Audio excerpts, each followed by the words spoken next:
نہ بولنے کی آزادی ہے. ایک گھٹن سی ماحول ہے کہ نوجوان محسوس کرتے ہیں. میں یہ کمنٹ سنائی پڑتے ہیں کہ اتنا ہی تم لوگوں کو پاکستان سے نفرت ہے تو جا کے انڈیا بس جاؤ. 1947 سے لے کر ابھی تک ہر دور میں ہمیں یہ باور کرایا گیا کہ آپ لوگ غدار ہیں, آپ لوگ وفادار نہیں ہیں. اور جو ہم سے تھوڑا سا اچھا سلوک رکھتے بھی ہیں یا کم از کم ہمارے لیے تھوڑا سا سافٹ کارنر جسے کہوں گا رکھتے بھی ہیں, وہ بھی اب ڈر گئے ہیں بیسکلی. وہ بھی ہمیں سب کے سامنے اکنالج نہیں کریں گے. آزادی کی خوشی ہو یا برِ صغیر کی تقسیم کا غم, 14 اگست کا روز مختلف لوگوں کے لیے مختلف معنی رکھتا ہے. لیکن پاکستان میں مختلف قوموں اور اقلیتوں سے تعلق رکھنے والا ایک طبقہ ایسا بھی ہے جو بے شک مختلف زبانوں میں بات کرتا اور مذہبی عقائد سے تعلق رکھتا ہے, لیکن وہ اپنے ساتھ ہونے والے رویے کو یکساں سمجھتا ہے.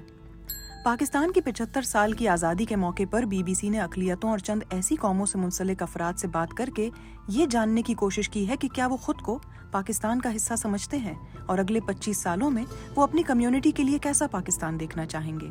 کوئی بھی آ کے ہمارے مندروں کی تذلیل کر کے جائے, کوئی سیکیورٹی نہیں.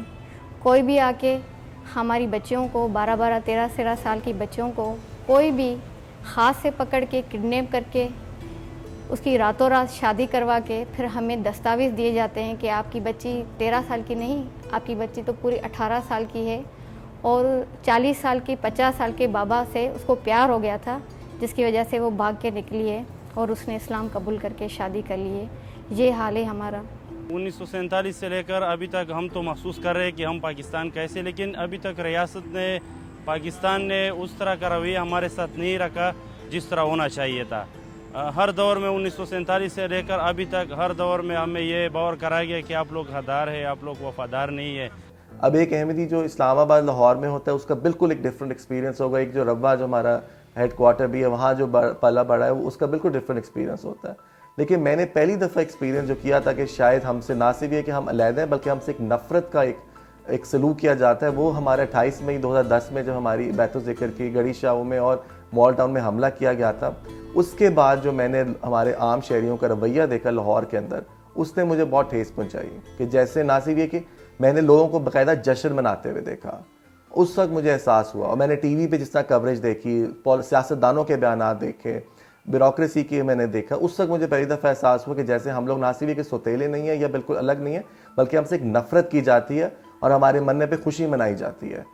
اب تک ہم بلوچ یا کہ بلوچستان کے طلباء, نوجوان, ہمیں اس طرح کی کوئی چیز محسوس نہیں کرائی گئی ہے کہ ہم یہ سمجھیں کہ واقعی ہم ایک آزاد ماحول میں رہ رہے ہیں. شروع میں مجھے لگتا تھا جب میں چھوٹا تھا کہ شاید ایسا ہی ہوتا ہے, ملک کے دیگر حصوں میں بھی شاید ایسے ہی چیک پوسٹیں ہوتی ہوں گی, وہاں پہ نوجوانوں کو بائک سے اتار کے ان کے لمبے بال جو بلوچی ثقافت کی ایک نشانی ہوتی ہے ان کو کاٹتے ہوں گے یا بڑے گھیر والے شلواروں کو کاٹتے ہوں گے.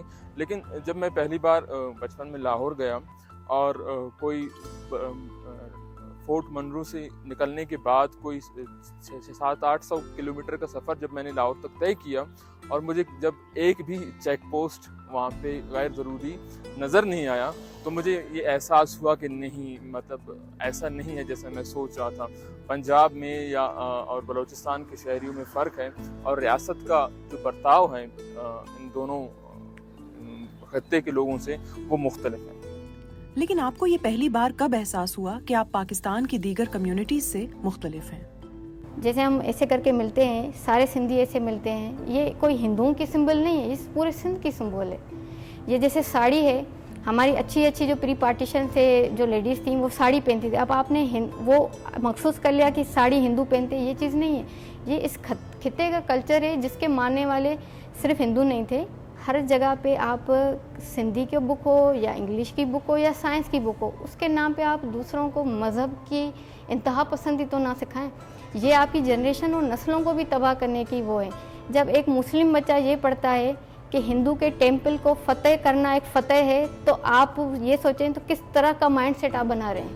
اگر پنجاب کے لوگ گالیاں دے ادارے کو, فوج کو, آپ آپ نے دیکھا ہوگا ہر روز ٹرین چلاتے ہیں, اس کو کوئی کچھ نہیں کہہ سکتے. لیکن اگر ہم تھوڑی سی بھی غلطی کر لیں تو یہ لوگ ہمیں جیلوں میں ڈالتے ہیں اور ہمیں یہ احساس دلاتے ہیں کہ آپ لوگ بطور پاکستان کے شہری ہمارے ساتھ برابر نہیں ہیں. پہلے ہمیں لگتا تھا شاید کوئی خاص طبقہ ہے, خاص علماء ہیں, خاص مذہبی مدرسہ کے طالب علم ہیں, خاص طبقہ ہے جو ہمارے خلاف ہے. اب یہ لگتا ہے کہ ہر طبقے کے لوگ ہمارے خلاف ہیں, اور جو ہم سے تھوڑا سا اچھا سلوک رکھتے بھی ہیں یا کم از کم ہمارے لیے تھوڑا سا سافٹ کارنر جسے کہوں گا رکھتے بھی ہیں, وہ بھی اب ڈر گئے ہیں بیسکلی. وہ بھی ہمیں سب کے سامنے اکنالج نہیں کریں گے. اب بھی کافی تعداد میں ہم اسٹوڈنٹس آپ کے جو ہے نا پڑھا لکھا طبقہ لاپتہ ہے, مسنگ ہے, اس کے لیے ہم روڈوں پہ نکلتے ہیں, اس کے لیے ہم احتجاج کرتے ہیں, لیکن پھر بھی جو ہے نا کسی کی سنوائی نہیں ہوتی. تو پھر آنے والے 25 سالوں میں آپ اپنی کمیونٹی کے لیے کیسا پاکستان دیکھنا چاہیں گے؟ ہم ایک ایسا بلوچستان یا ایک ایسا سوسائٹی, جمہوری سوسائٹی دیکھنا چاہتے ہیں وہاں پر سوال اٹھانے والوں کو اٹھایا نہیں جائے, بلکہ سوال اٹھانے والوں کے جو سوالات ہیں, ان کے خدشات ہیں, ان کا رسپانس دیا جائے پازیٹیولی, اور ان مسائل کو ایڈریس کرنے والے جو ہوتے ہیں ان کے مسائل کو حل کیا جائے. اس طرح کے بے تحاشا احمدیوں نے اپنی اس ملک کی خدمت کے لیے اپنا وقت دیا ہے. تو میری یہ خواہش ہے اور دعا بھی ہے کہ اللہ کرے کہ پاکستان میں آگے جا کے حالات بھی اچھے اور تمام اقلیتوں کو بشمول احمدیوں کے بھی حالات بہتر ہوں. ہم تو اس طرح پاکستان چاہتے ہیں آئندہ 25 سال میں, پہلے بھی اس سے بھی چاہتے تھے, 25 سال بھی, اور آئندہ کے لیے بھی اس طرح پاکستان چاہتے ہیں جہاں پر ہر شہر کے لوگ کے حقوق ایک جیسے ہو, کہ ہمارا آپس میں کوئی تعلق نہیں ہے, لاہور کے لوگوں کا, پشاور کے لوگوں کا کوئی تعلق نہیں ہے. ایک چیز ہمیں جوڑتے ہیں آپس میں, اور وہ ہے آئین پاکستان. اگر پاکستان آئین پر عمل درآمد کریں گے تو بہت بہتر طریقے سے ہم ایک دوسرے کے ساتھ چل سکتے ہیں. ریگارڈلیس آف دا مذہب, ہر نسل کے لوگ کو برابر اپورچونٹی ہو.